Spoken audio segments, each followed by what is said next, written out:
Hi friends, Bhuvan Bam హీరోగా Taaza Khabar Hotstar స్పెషల్స్లో first part release అయ్యి సూపర్ హిట్ అయింది. దాని సీక్వెల్ రెండో సిరీస్ ఈ మధ్య రిలీజ్ అయింది. ఈ సిరీస్ ఎలా ఉందో చూద్దాం. వస్య తన దగ్గరున్న తాజా ఖబర్ మొబైల్ యాప్తో ముందుగా జరగబోయేవి తెలుసుకొని డబ్బు సంపాదిస్తూ ఉంటాడు. వస్య యూసఫ్ అనే డాన్ చేతిలో చిక్కుకొని అతనికి 1000 కోట్లు ఇవ్వాల్సి వచ్చే పరిస్థితి వస్తుంది. ఆ 1000 కోట్లు ఇవ్వడం కోసం అతను ఏం చేశాడు, ఫస్ట్ పార్ట్లో ఎండింగ్లో తన టీం మొత్తానికి దూరం అయ్యేలాగా అతను ప్రవర్తించి ఎందుకు దూరం అయ్యాడు, వాటన్నిటికీ సమాధానాలు తెలుసుకోవాలంటే ఈ సిరీస్ చూడాలి. వస్య పాత్రలో భువన్ బామ్ ఎప్పట్లాగే సూపర్గా ఆ పాత్రకి న్యాయం చేశాడు. మెహబూబ్ బాయ్ పాత్రలో దేవెన్, పీటర్ పాత్రలో ప్రథమేష్ పరబ్, మధు పాత్రలో శ్రియ పిలగోంకర్, రేష్మా పాత్రలో శిల్ప శుక్లా అందరూ బాగా చేశారు. యూసఫ్ పాత్రలో జావేద్ జాఫ్రీ అద్భుతంగా చేశాడు. జావేద్ జాఫ్రీ పాత్ర కూడా బాగుంటుంది.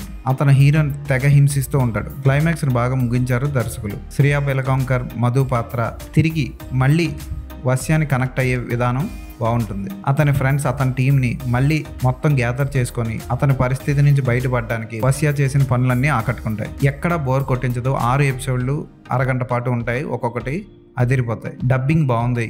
తెలుగులో వస్య పాత్రకి ఇచ్చిన వాయిస్ కూడా చాలా బాగుంది. అసభ్యకర సన్నివేశాలు ఎక్కడా లేవు. అక్కడక్కడ వైలెన్స్ సన్నివేశాలు 2-3 ఉంటాయి అంతే. ఫ్యామిలీతో కలిసి ఈ వెబ్ సిరీస్ని చూడొచ్చు. తాజా ఖబర్ పార్ట్ 3 కూడా ఉంది అంటూ చిన్న హింట్ ఇస్తాడు. ఖచ్చితంగా ఈ వెబ్ సిరీస్ని ఫస్ట్ సీజన్ చూసిన వాళ్ళు హ్యాపీగా చూడొచ్చు. ఫోటోగ్రఫీ టాప్ ఉంటుంది. బ్యాక్గ్రౌండ్ స్కోర్ బాగుంటుంది. అక్కడక్కడ వచ్చే 2-3 పాటలు బాగుంటాయి. హీరోయిన్ కలిసినప్పుడు వచ్చే ఒక గజల్ లాంటి సాంగ్ చాలా బాగుంటుంది. ఫస్ట్ సీజన్ అంతా థ్రిల్స్ ఇవ్వదు కానీ చిరాకు మాత్రం పుట్టించదు. ఎక్సలెంట్గా తీశారు వెబ్ సిరీస్ని. ఈ వెబ్ సిరీస్కి నేను ఇచ్చే రేటింగ్ 3.5/5.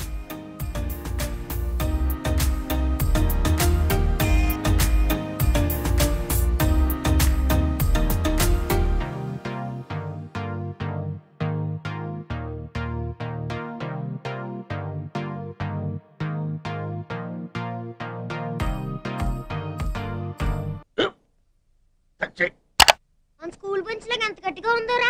కొట్రా, కొట్టు, పర్లేదు, కొట్టు. బాబాయ్ ఏంటి నువ్వు కొడతావా? కమాన్ బీట్ మీ యార్. వద్దు బాబాయ్. వాణ్ణి నేను కొట్టడం లేదమ్మా, వాణ్ణే నన్ను కొట్టమంటున్నాను. నువ్వేం కంగారు పడక్కర్లేదు. అడుగుతావేంటి?